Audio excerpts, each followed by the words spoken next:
আমরা এইটকাস্ট স্টুডিওর formally start করে ফেললাম সেলিম। এটা সত্যি শুরুতে আসলে বিশ্বাস করছিলাম না।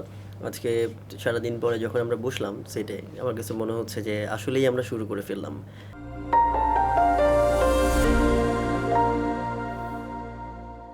আমাদের হয়তো ভিন্ন ভিন্ন প্যাশন ছিল, কিন্তু একটা পর্যায়ে সেই প্যাশনগুলো একটা সিঙ্গেল ডাইমেনশন কিন্তু চলে আসছে, দ্যাট ইজ এডুকেশন।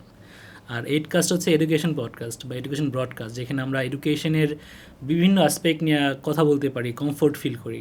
এখন আসলে আমরা এইটকাস্ট থেকে কি চাই? এইটা আসলে খুবই চমৎকার একটা ব্যাপার। আমরা যেই চিন্তাটা আসলে সবসময় করছিলাম যে রিমোট স্কুলগুলো কতটুকু ভালো করে বা কতটুকু আসলেই মানুষ মনে করে যে না ওখানে আসলেই ভালো করে কিনা, সেই মানুষগুলোকে যদি সামনে নিয়ে আসা হয়, তাদের গল্পগুলো যদি, সেই সাকসেস স্টোরিগুলো যদি মানুষকে শোনানো যায়, আমার কাছে মনে হয়েছে যে অনেকেই আসলে ইন্সপায়ার হবে। শিক্ষা আসলে সবার একটা আগ্রহের জায়গা। আমি যেটা মনে করি, একটা কমিউনিটিতে, একটা স্কুলের সাথে পুরো এলাকার সকল মানুষ কিন্তু জড়িত থাকে। প্রত্যেকের জীবনেই কিন্তু একজন টিচার তারকে দাগ কেটেছে তার মনের মধ্যে, এখনও তার কথা মনে পড়ে। সেই গল্পগুলো যদি আসলে আমরা শোনাতে পারি যে কেন ওই শিক্ষকের এই পড়ানোর স্টাইলটাই আসলে তাকে ভালো, তার কাছে মনে পড়ে এখনও, যদি আমরা ওই গল্পগুলো সামনে নিয়ে আসতে পারি, অনেকেই হয়তো সেখান থেকে শিখবেন।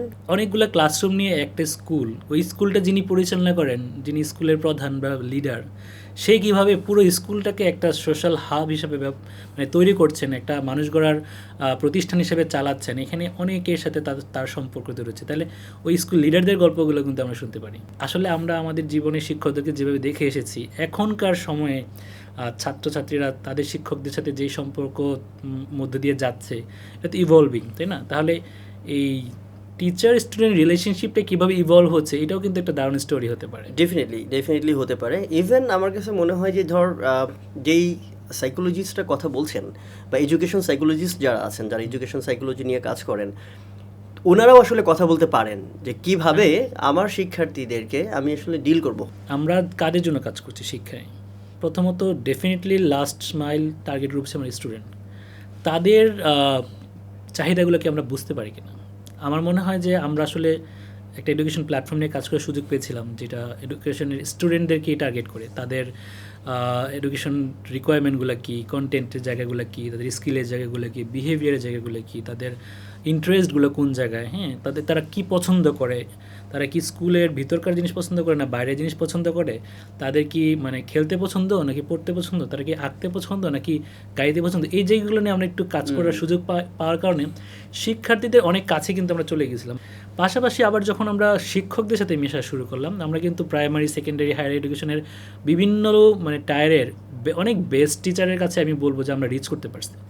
আমাদের কিন্তু ওই সুযোগটা তৈরি হয়েছিল যে আমরা একটা টিচার্স প্ল্যাটফর্মকেও মানে ম্যানেজ করার সুযোগ পেয়েছিলাম।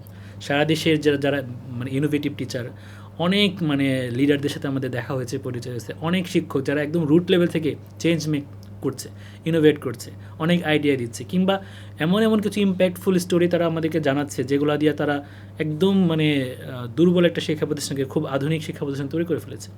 এই গল্পগুলো যখন আমাদেরকে জানানো হচ্ছে বা আমরা জানতে পারছি, তখন কিন্তু এই টিচার বা স্টুডেন্টের সাথে এক ধরনের আত্মিক সম্পর্ক আমাদের তৈরি হচ্ছে।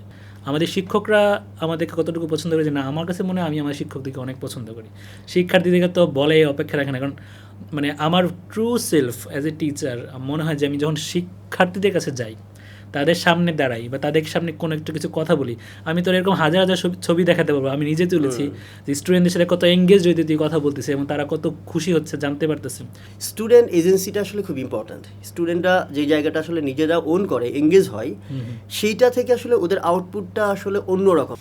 আবার শিক্ষকের জায়গা থেকে যেমনটা বলি যে আমার একটা প্রোগ্রাম ছিল আলী কদমে একজন শিক্ষক, উনি একটা প্রোগ্রামে ইউকেতে গিয়েছিলেন, যে প্রধান যে রানীর কাছ থেকে উনি ক্রেস্ট নিয়ে আসেন, পদক নিয়ে আসেন, এবং তার কন্ট্রিবিউশনটা ছিল এডুকেশনে। উনি একটা কমিউনিটি এডুকেশনে নিয়ে কাজ করছেন। আমরা জানি যে ওই অঞ্চলটা হ্যাঁ একটু রিমোট, তো সেইখানে ওনার কন্ট্রিবিউশনের কারণে উনি সেই স্বাক্ষরগুলো রাখতে পেরেছেন, তাদের নিজেদের মধ্যে নেটওয়ার্কিংগুলো করতে পেরেছে, তারা ইন্টারন্যাশনালি নিজেদেরকে এঙ্গেজ করতে পেরেছে।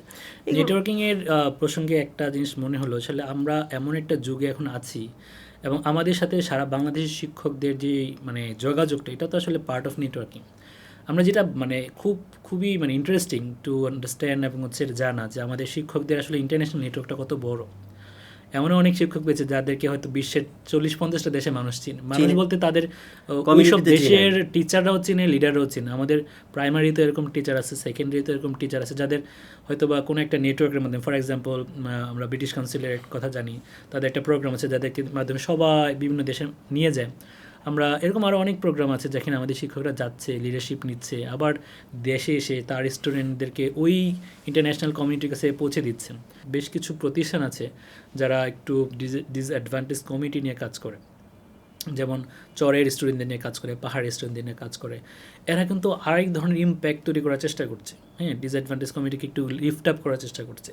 তাদেরও কিন্তু কন্ট্রিবিউশনের জায়গাগুলো আমরা মানে খুব ক্লোজলি মনিটর করছিলাম যে তারা কীভাবে এডুকেশনে কন্ট্রিবিউট করছে। হয়তো গভর্নমেন্টের ইন্টারভেনশন সব জায়গায় সমান না, ইকুইটেবল এখনও আমরা ওইভাবে ডিজিটাল ডিভাইড তো পড়ে, এমনিতেই একটা ন্যাচারাল সোসাইটাল ডিভাইড তো আছে আমাদের, high income group, low income group, rural, urban.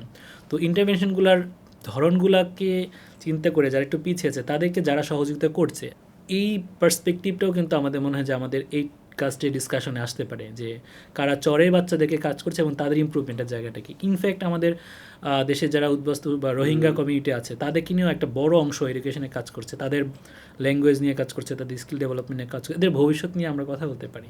তো শিক্ষার জার্নিটা তো আসলে সবার জন্য ইউনিভার্সাল, বাট স্টিল এই জায়গাটাতে আসলে আমরা একটা মাত্র জায়গা যেটা আসলে এতদিন কাজ করে অনুভব করি আর কি, বা এটা সবাই বলে যে একটা ন্যাশনাল ইমপ্রুভমেন্টের জন্য একটা জাতিকে একটা নির্দিষ্ট জায়গায় পৌঁছতে হলো অন্যান্য সকল দেশ কিন্তু এই ফুটপ্রিন্ট ফলো করছে যে তারা এডুকেশন সিস্টেমে একটা ম্যাসিভ চেঞ্জ এনে তারপরে তাদের শিক্ষাটাকে মানে তাদের হিউম্যান ক্যাপিটাল ডেভেলপমেন্টটা করেছে এবং একটা পর্যায়ে নিয়ে গেছে। তা আমাদেরও জাতিগতভাবে বাংলাদেশের নাগরিক হিসেবে আমাদেরও তো একটা স্বপ্ন আছে যে আমরা আগামী 10-20 বছরে একটা উন্নত রাষ্ট্র হব, এবং এই উন্নত রাষ্ট্র করার কারিগর কিন্তু আমাদের শিক্ষার্থীরা, এবং তাদেরকে তৈরি করছে আমাদের শিক্ষকরা, আমরা নিজেরা, তাই না? এই জায়গাগুলোতে আসলে এই 4th ইন্ডাস্ট্রিয়াল রেভলিউশনের টাইমে কত ফাস্ট আসলে আমাদের অ্যাপ্রোচগুলো চেঞ্জ করা লাগবে, কত কুইক আমাদের পলিসিগুলোকে আসলে রিভাইজ করা লাগবে, আমাদের শিক্ষকদেরকে কত মানে মাল্টি ডাইমেনশনাল ওয়েতে ট্রেনিংগুলো দেওয়া লাগবে, বা স্টুডেন্টদেরকে আসলে আন্ডারস্ট্যান্ড করার জন্য, তাদের কাছাকাছি যাওয়ার জন্য আর কী ধরনের টুলস, প্ল্যাটফর্ম, টেকনোলজি, কমিউনিকেশন আমরা আসলে এস্টাবলিশ করতে পারি। I think we have to work on that area. Definitely even education technology নিয়ে যেই কাজগুলো এখনও হচ্ছে, এই আমরা যে ডিসকাশনগুলো করছি বা এখানে যারা আসলে ডিসকাশন করতে আসবেন বা যারা কথা বলবেন, একটু আগেই বলছিলাম যে আসলে একটা সময় ইনফরমেশনের অ্যাক্সেসের অভাবেই আসলে মানুষ জানতো না। এখন আর ইনফরমেশনের জন্য আসলে পত্রিকা দেখা লাগে না, সোশ্যাল মিডিয়া ব্রাউজ করলেই পাওয়া যায়, ট্রাস্টেড কোনো বডির কাছ থেকেও পেতে পারে। এখন আমরা আমাদের এডকাস্ট স্টুডিওতে আমাদের যে ডিসকাশনগুলো, সেই ডিসকাশন যদি আমরা খুবই জেনেরিক আসলে খুব জেনার মেনটেন করে আসলে করতে পারি, বা আমাদের যেই পরিকল্পনাটা রয়েছে সেখানে সব ধরনের ডিসকাশনই আসলে এখানে হতে পারে। আমাদের এডুকেশনের একটা বড় স্টেক হোল্ডার তো আমাদের প্যারেন্টস, রাইট?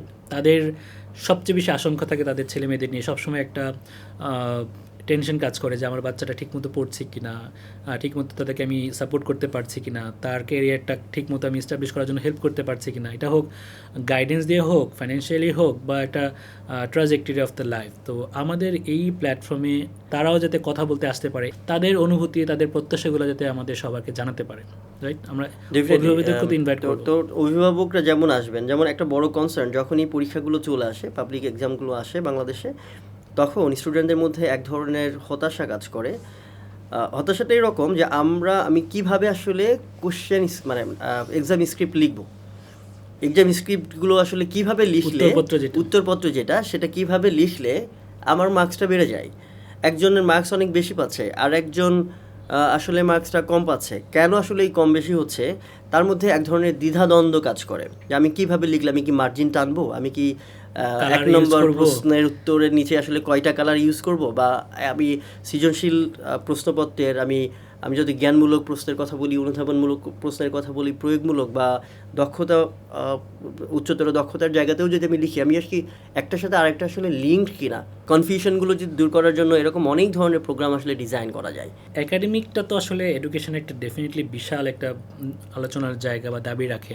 এর বাইরেও কিন্তু আমাদের স্টুডেন্টরা তো অনেক ইন্টেলিজেন্ট, ডাইভার্সিফাইড। তাদের আমরা রিসেন্টলি দেখেছি আমাদের শিক্ষার্থীরা দেশে বিদেশে বিভিন্ন অলিম্পিয়াডে যুক্ত হয়ে আমাদের দেশের জন্য গৌরব নিয়ে আসতেছে, পদক নিয়ে আসতেছে। আমাদের অনেক জায়গায় আসলে পত্রপত্রিকা থেকে শুরু করে সবাই আলোচনা করে মানে আমাদের স্টুডেন্টদের স্কিল ডেভেলপমেন্ট নিয়ে, তারা আসলে কোন ধরনের স্কিল ডেভেলপ করবে।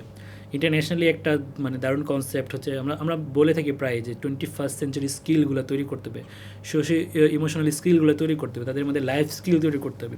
তো এই জায়গাগুলোতেও কিন্তু আসলে স্কুলের কি রোল, ইট ইস আউট মানে আফটার স্কুল কি আসলে অপরচুনিটিগুলো তাদের জন্য তৈরি করা উচিত সোসাইটিতে, কিংবা মানে বিভিন্ন অনলাইন প্ল্যাটফর্ম আসলে কি অফার করছে তাদেরকে, যাতে করে তাদের পার্সোনাল স্কিল ডেভেলপমেন্ট বা কনফিডেন্সগুলো আসলে ডেভেলপ করতে পারে। এই জায়গায় যে অপরচুনিটিগুলো আছে শিক্ষার্থীদের জন্য, স্কুলের জন্য, ইভেন টিচারদের জন্য, টিচাররাও কিন্তু পার্সোনাল ডেভেলপমেন্টে এখন আর ওই শুধুমাত্র প্রোভাইডেড ট্রেনিংয়ের উপর ডিপেন্ড করতে হয় না। আমরা দেখছি যে মাইক্রো ট্রেনিংগুলো হচ্ছে বিভিন্ন প্ল্যাটফর্মে, ইন্টারন্যাশনাল বিভিন্ন ইউনিভার্সিটি হোক ট্রেনিং সেন্টার অফার করছে। তো এই তথ্যগুলো আসলে তারা হয়তো বা অনেকে জানছে না বা অনেকে এগুলোতে অত সিরিয়াস হচ্ছে না, কিন্তু একটা সময় তো আসবে যেখানে আসলে নিজেকে তৈরি না করলে আসলে সমাজে ওই গ্রহণযোগ্যতাটা ধরে রাখতে পারবে না। তো যেমন করে শিক্ষকদের এই দক্ষতা অর্জন করতে হবে, যেভাবে করে শিক্ষার্থীদের কাছে এই সুযোগগুলো পৌঁছে দিতে হবে। আর একটা ইম্পর্টেন্ট বিষয় যেটা আমরা একটু আগে আলাপ করলাম, যে অভিভাবক তাদেরও কিন্তু কিছু প্যারেন্টিংয়ের স্কিল জানা দরকার। বিশেষ করে এখনকার যে আমাদের জেনারেশন আলফা যারা এখন স্কুল নিয়ে আসছেন, তাদেরকে কীভাবে হ্যান্ডেল করা উচিত। আমাদের হয়তো বা শৈশবটা একরকম ছিল, তখন ডিজিটাল মিডিয়া এত প্রমিনেন্ট ছিল না। আমাদের পূর্বপুরুষ যারা ছিল তাদের সময় তো ডিজিটাল মিডিয়াই ছিল না। আর এখন যারা জন্ম নিচ্ছে তাদের জন্মের সাথেই ডিজিটাল মিডিয়া অঙ্গাঙ্গিকভাবে জড়িত। মানে একটা বাচ্চা হওয়ার দিন থেকে তার ছবি তোলা শুরু হয়। তাদের যে টেকনোলজি মানে অ্যাডাপ্টেশন, তাদের চিন্তার মধ্যে তো এর বাইরে কিছু নেই। তো তাদেরকে হোস্ট করার জন্য বাবা মায়ের জন্য যে ধরনের গাইডলাইন, বা বাবা মায়েরও অনেক প্রবলেম ফেস করে, তারা হয়তো বা জানে না, বুঝে না, বা একটা ক্ষতি হয়ে যাওয়ার পরে হয়তো রিয়ালাইজ করছেন। তো প্যারেন্টিংয়ের জায়গা থেকে একাডেমিক প্যারেন্টিং হোক, হেলথ প্যারেন্টিং হোক, ডিসিপ্লিনে প্যারেন্টিং হোক, রিলিজিয়াস প্যারেন্টিং, এগুলো কিন্তু উই ক্যান ডিসকাস। অভিভাবকদের কাছে আসলে প্যারেন্টিংটা আসলে কীরকম, সে একাডেমিক প্যারেন্টিং কীভাবে করবে, বা একটা স্টুডেন্ট যেটা বলছিলি যে আসলে তার সাইকোলজিক্যাল প্যারেন্টিং বা তার হেলথ প্যারেন্টিং বা তার ইভেন নর্মসের জায়গাগুলো আসলে কীভাবে আসলে ডিল করবে অভিভাবকরা, সেই ব্যাপারগুলো আসলে এখানে আসতে পারে। বা এডুকেশন স্টেক হোল্ডার যারা আছেন তারা যে কেউ তার এডুকেশনের ব্যাপারে যে থটসগুলো আছে বা বেস্ট প্র্যাকটিস যেগুলো আছে বা সাকসেস স্টোরি যেগুলো আছে, anything can be discussed. Right. ভবিষ্যতে শিক্ষার দিকে যদি আমি তাকাই, আজকে 2025 সাল, আমরা 2030, 35 বা 40-এর দিকে যদি তাকাই, বাংলাদেশের শিক্ষা ব্যবস্থা নিশ্চয়ই ইভলভ হয়ে আগাবে। পাশাপাশি ওয়ার্ল্ড ওয়াইড এডুকেশনে কিন্তু বেশ কিছু ডাইমেনশন তৈরি হয় প্রতিনিয়ত, তাই না?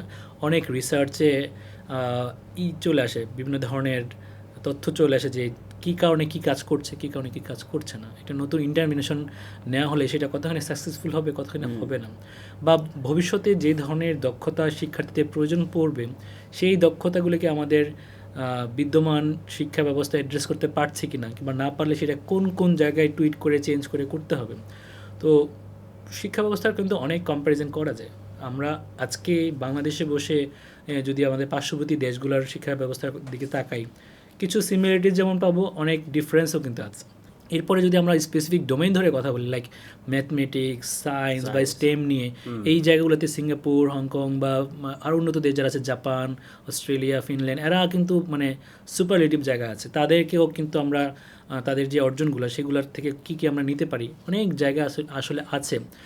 আমরা চাইলে কিন্তু ওইসব দেশের যারা এক্সপার্ট তাদেরকেও আমাদের প্ল্যাটফর্মে যুক্ত করে তাদের কাছ থেকে শুনতে পারি যে how things are going on, or আমরা খেলে আসলে কম্পেয়ার করতে পারি। কিংবা বিভিন্ন ধরনের আর্টিকেলসে যেই খুবই ইম্পর্টেন্ট, ফর এক্সাম্পল আমি যদি রিসেন্ট যে আলোচনাগুলো হচ্ছে আর্টিফিশিয়াল ইন্টেলিজেন্স নিয়ে, ওখানে আমাদের শিক্ষা ব্যবস্থায় আসলে এটার ইম্প্যাক্ট কী হবে, স্টুডেন্টদের কম্পিটেন্সি ফ্রেমওয়ার্কটা কী হবে, টিচারদের কম্পিটেন্সি ফ্রেমওয়ার্কটা কী হবে, ইনফ্যাক্ট বাংলাদেশের আর্টিফিশিয়াল ইন্টেলিজেন্সের পলিসি বা ফ্রেমওয়ার্কটা কী হবে, ইউজেস গাইডলাইনটা কী হবে, অনেক কিছু কিন্তু আসতে পারে for future perspective from right.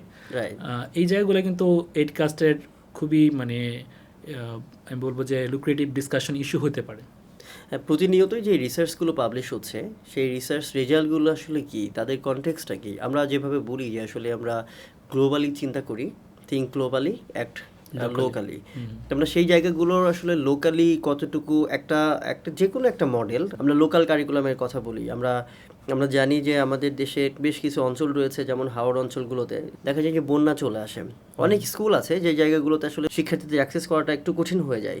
তো সেই জায়গাটা আমরা লোকাল কারিকুলামের যে কনসেপ্টটা রয়েছে সেই কনসেপ্টগুলো আসলে কী রকম, আমাদের জন্য আসলে অ্যাপ্লিকেবল কিনা, নাকি আসলে ওয়ার্ল্ড ওয়াইড তারা কীভাবে লোকাল কারিকুলাম ডিল করে, এটা কি ওই নির্দিষ্ট রিজিয়নের জন্য নাকি আসলে কান্ট্রি ওয়াইড একই ধরনের কারিকুলাম আসলে তারা ব্যবহার করছে, সেই ডিসকাশনগুলো আসলে আসতে পারে। বড়দাকে যদি বলি যে আমাদের শিক্ষা ব্যবস্থার প্রত্যেকটা লেয়ারে অনেক আলোচনা আসলে লুকায়িত আছে, এগুলোকে একটু আনপ্যাক করা, এগুলো সবার কাছে তুলে ধরা এবং এই অ্যাডভোকেসিটা করে যাওয়া যে আসলে আমরা পরিবর্তনের ধারক বাহক এবং আমরা এটা চাই যে আমাদের শিক্ষার্থীদের জন্য একটা বেস্ট এডুকেশন সিস্টেম যাতে সকলে মিলে প্রোভাইড করতে পারি এবং তার জন্য সকলের মতামতগুলোকে আমরা এখানে তুলে ধরতে চাই।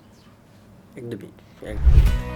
প্রিয় দর্শক, এটা কোনো পডকাস্ট নয়, এটা এডকাস্ট, এডুকেশন ব্রডকাস্ট। সাথে আছি আমি সেলিম, আমি শিফাত। এডুকেশন নিয়ে বিভিন্ন গল্প শুনতে এবং শোনাতে চাই, সাথেই থাকুন।